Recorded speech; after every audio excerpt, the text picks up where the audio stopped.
The first time I thought about Africa probably was when I was in fourth or fifth grade. But I would say my image of Africa was very limited, very different. I thought that everyone lived in huts.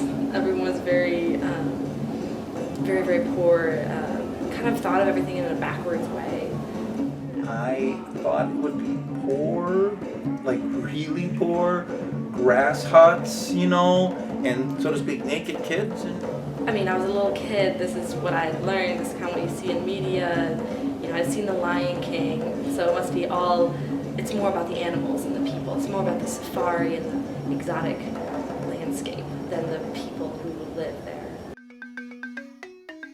Well, I think it's pretty stereotypical of any kid. I mean, you only think of, you know, Dian Fossey and gorillas and, you know, lions on the Serengeti and, you know, giraffes, you know, that kind of thing. I think it's every little boy's dream to go chop through jungles and discover things. Even when I was a little kid, I always, you know, played that I was exploring Africa or going through the jungle or wanting to go on a safari, wanting to, you know, see the wild animals of Africa, and I saw none. And I didn't know what to expect. I didn't know what medicine was like in Africa. I never even really thought I had a chance of, you know, going to Africa, let alone doing heart surgery in Africa. So yeah, it's been kind of an amazing experience to have been there, definitely. a couple of years ago I met a girl who wanted to be a missionary in Africa. And why would anyone want to go to Africa? My reaction was, okay, but you'd have to be kind of crazy to do that. So I didn't think about all that seriously. Yeah, that'd be awesome, but not gonna happen, you know? I'm just thinking I want to get to Africa sometime, you know, before I die. Yeah. And I thought, oh well, I guess I'm going to Malawi, aren't I? So that was kind of how I ended up going into medical mission nursing. I didn't have the background I needed, and there wasn't really much of an orientation. We go there with like a big shipping container full of open heart supplies, and we go with a team of surgeons and nurses, ICU nurses, everybody, and set up a clinical base and also a surgical base. The entire complex, hospital, nursing school, and our housing was within a walled, compound, and with guards at the gates and concertina wire above the walls. And one of the rules that we were given was we couldn't leave the compound. 8 in the morning, ate breakfast there, and then I would adjust kids in any one of the 4 schools that they were on the premises. They had 2 primary schools, a secondary school, and then a leadership academy, which is basically like a junior college. But there were 4 of us and 1 nurse, and then me, who didn't know how to do anything that they were doing. Couldn't take blood pressure, didn't know anything at the time. So they put me at the pharmacy table. I got to shadow doctors and shadow the nurses. I worked a lot in the lab as well. Where we could see patients, and we go with cardiologists and that sort of thing, where patients come in. As people came through, we took notebook paper and tore into fourths, and that was their entire patient history while they were there. Name, age, everything they had, all their symptoms were on there. And then at the bottom of that, there was whatever prescription they needed. So I would have to go through and figure out, because each student called the prescription something different. So I have to just guess mostly at what they needed. But anywhere from giving people malaria medicine to anti-helmintic drugs to get rid of worms, just giving kids basic vitamins. It was a lot of things that were really needed. I got to do a lot of paperwork, intern work there, transferring from a paper system to electronic system. I worked a lot in the lab and got to learn so much about kind of how to draw blood and how to do tests for malaria, typhoid fever, HIV. And those lab technicians, they're just teaching me all how to use these machines and do different procedures, and they're so helpful. Which were the equivalent of first-year residents. And they ran the hospital. And they had so much responsibility and so much control. I was just shocked. I could not have done that as a first-year resident. It was up when the sun came up. We pack up our vehicle and then go up to clinic, and it was anywhere from half hour to 45 minutes away. We saw 150 to 250 patients a day. Long days. Some were really long days. So at this clinic, the doctors, I would sit in on doctor's appointments and has to hear how they describe certain diseases, and a lot of education was happening in the doctor's office, explaining what HIV was, explaining how to prevent spread of it. It was also a teaching mission, which was like a very unique situation there, because oftentimes in these kinds of situations, a group of people just sort of go in, do the surgeries, and then they leave, This particular situation in Enugu at this Nigerian university, we were actually teaching the surgeons and the nurses how to be a functioning cardiac center. A lot of times you would have really good experiences and really bad experiences all on the same day.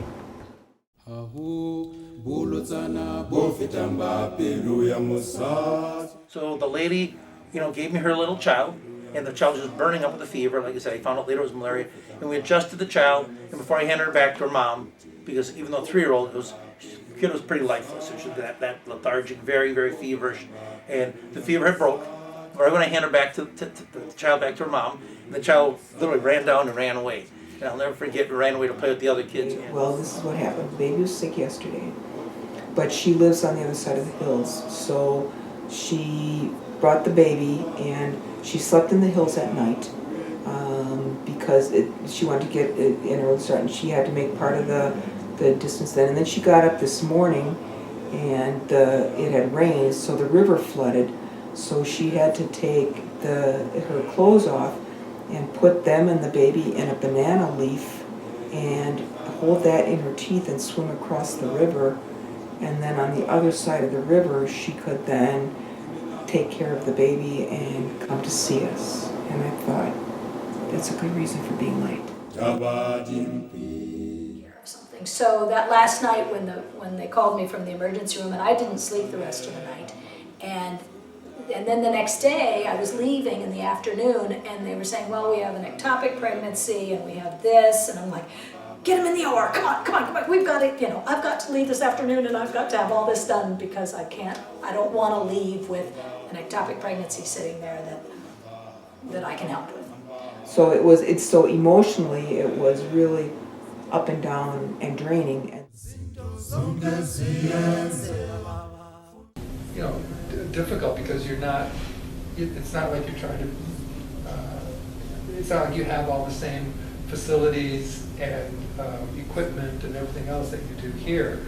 I was quite impressed. I said, so do you use the CAT scan machine? And they said, no, we've never used it. And I said, why? And they said, because it's too expensive. But this was a Western company that donated a CAT scan, and they were thrilled that they got it, and it's absolutely useless.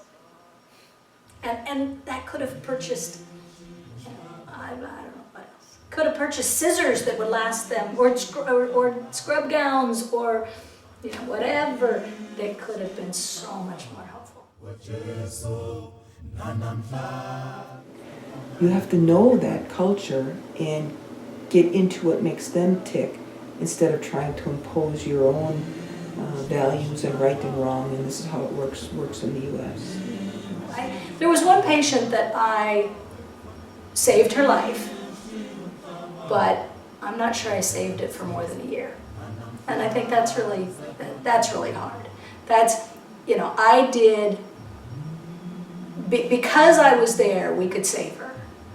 But because of the traditions of their culture, she was going to be back. Medicine abroad absolutely amazes me because one of the problems you encounter overseas I had never thought about. Like here you go to the doctor, get a prescription, get that filled, and you're well in a couple of days. And over there you go to the doctor and you get a prescription. And you go to the pharmacy and they may not even have that. So you go to the next pharmacy and they may have it but a very poor quality, so you may take it and not get well at all. And it really, I never thought about how lucky we had it here in the United States. Well, we're spoiled here. We're spoiled. If we ever own a car anytime in your life, you're in the richest 3% of the world's population, and yet we grumble more. Not one person in Africa ever complained. I did not hear a person complain. The people that I met there were some of the kindest and most generous people I've ever met. I was so impressed by how nice everyone was. They were so nice and so thankful for anything.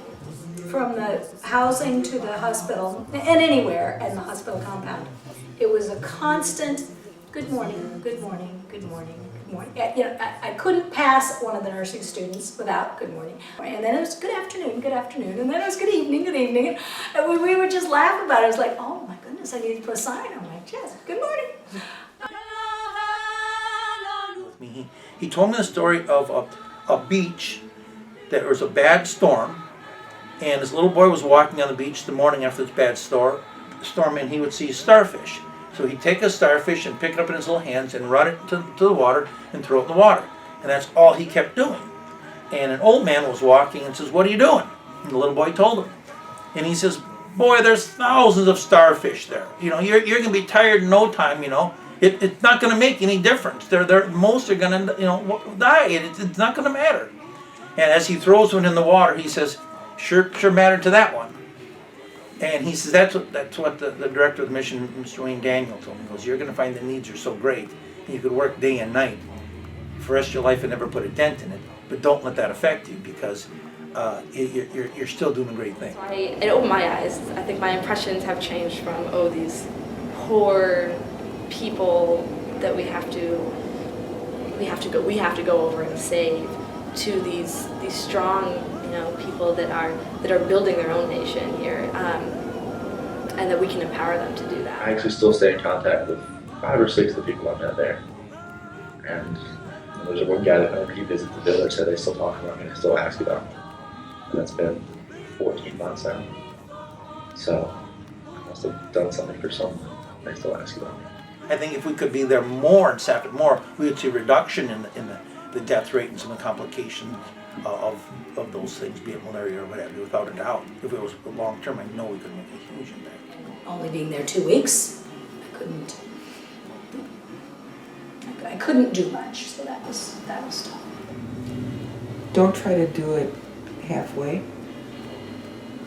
If you're going to go into that, make a commitment. We find in the nurses who have served with the medical mission, a minimum commitment is 3 years. And this always is, well, if you make it shorter, it really takes 3 years. 1 year to figure out what's going on. Year number 2 is to be able to identify needs where you are, and then year number 3 is when you can finally start getting some things implemented. Is Georgia the master? So today there are conferences like the Global Missions Health Conference that I got to go to that teach medical professionals from all over the world about how to truly serve cross-culturally. I got to hear stories from doctors and nurses and learn how they really commit to helping others. Many sessions were about empowering local people and learning about their culture first. There were hundreds of organizations that were ready to send doctors and nurses on long-term missions to communities around the world, and I learned a lot from that. So I guess how's it changed me? I can't wait to go back. It would be okay if I could retire and just go there and just we could change the lifespan of it. Now that I'm in chiropractic school and I've visited Ghana, so West Africa, I really don't see myself working anyplace else for the rest of my life. And it isn't about making a splash or making a name. It's about truly serving people. So just go and you will be changed. While you work for change, you are changed. And you just go. You'll never regret it.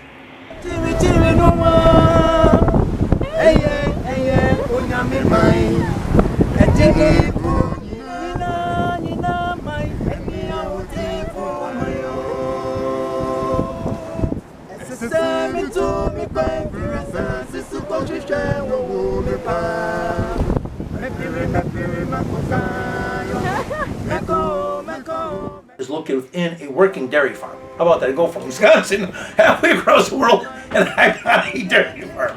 Okay.